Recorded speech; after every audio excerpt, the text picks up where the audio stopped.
اعوذ باللہ من الشیطان الرجیم، بسم اللہ الرحمن الرحیم۔ دوستوں، میں ہوں محمد فیضان اور ورلڈ ہسٹری وائس کے تمام ناظرین کو میری طرف سے السلام علیکم۔ دوستو، آج کی ہماری ویڈیو کا موضوع ہے نمرود۔ نمرود نے اپنے محل کے باہر بورڈ لگایا تھا جس پر لکھا تھا، جس کی جو ضرورت ہو وہ آئے مجھے سجدہ کرے، میں اس کی اس ضرورت کو پورا کروں گا۔ مگر مرتے وقت نمرود نے اسی بورڈ پر لکھا تھا، جس کی جو ضرورت ہو وہ آئے میرے سر پر جوتا لگائے، میں اس کی ضرورت کو پورا کروں گا۔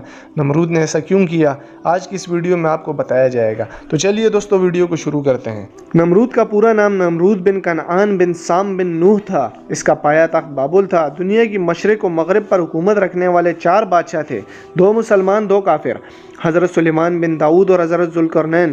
اور کافروں میں نمرود اور بخت نصر، کیونکہ ایک عرصے سے نمرود بادشاہ چلا آ رہا تھا، اس لیے دماغ میں رعونت تھی، سرکشی اور تکبر اس میں سما گیا تھا۔ نمرود نے 400 سال تک حکومت کی۔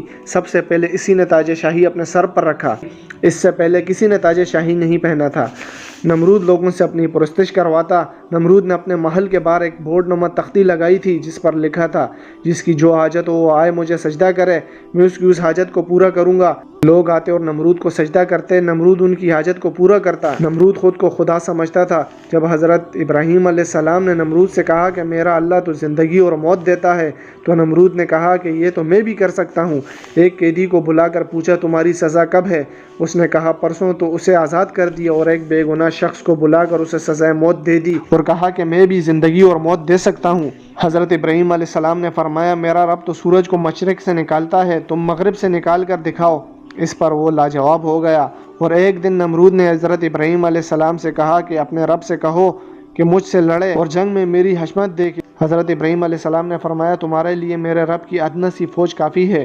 اور حضرت ابراہیم علیہ السلام نے اللہ سے دعا کی اور حضرت جبرائیل علیہ السلام آئے اور فرمایا کہ نمرود سے کہو جنگ کے لیے تیار ہو جائے۔ تو حضرت ابراہیم علیہ السلام نے نمرود کے پاس جا کر اعلان جنگ کر دیا۔ نمرود نے 3 دن کی مہلت مانگی اور لاکھوں کی فوج جمع اور طرح طرح کے ہتھیار اکٹھے کیے۔ 3 دن بعد حضرت ابراہیم علیہ السلام تنہا جا کر نمرود کی فوج کے سامنے کھڑے ہو گئے۔ نمرود نے کہا تمہاری آسمانی فوج کہاں ہے؟ اتنے میں آسمان سے مچھروں کی فوج نمودار ہوئی۔ نمرود نے نکارہ بجانے کا حکم دیا۔ مچھروں کی آواز سے سب پر ہیبت طاری ہو گئی اور ہر انسان پر لاکھوں کی تعداد میں مچھر جھپٹ گئے اور گوشت پوش خون ختم کر دیا، صرف ہڈیوں کا ڈھانچہ رہ گیا۔ مچھروں نے سب کچھ ختم کر دیا اور نمرود بھاگ کر اپنے محل چلا گیا۔ نمرود اپنی بیوی کو بتانے لگا کہ مچھروں نے سب کچھ ختم کر دیا۔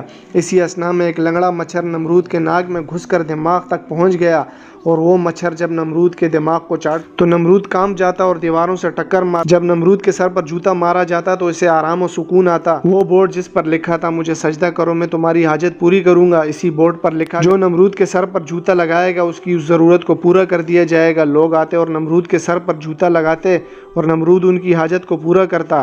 اسی طرح نمرود ایک دن درباری سے سر پر جوتا کھا کر مر گیا۔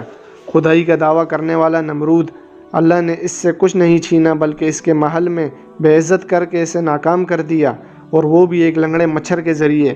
ہمیشہ زندہ رہنے والی ذات صرف اللہ کی ہی ہے۔ زندگی، موت، عزت، ذلت، کامیابی، ناکامی سب اللہ کے ہاتھ میں ہے۔ اللہ ہم سب کو ایمان والی زندگی اور مرتے وقت ایمان والی موت دے۔ شکریہ دوستو، اگر آپ کو ہماری ویڈیو پسند آئی ہو تو اسے زیادہ سے زیادہ لائک اور شیئر کر دیجئے، اور اگر دل چاہے تو چینل کو سبسکرائب کر کے بیل آئیکن آن کر دیجئے۔ شکریہ۔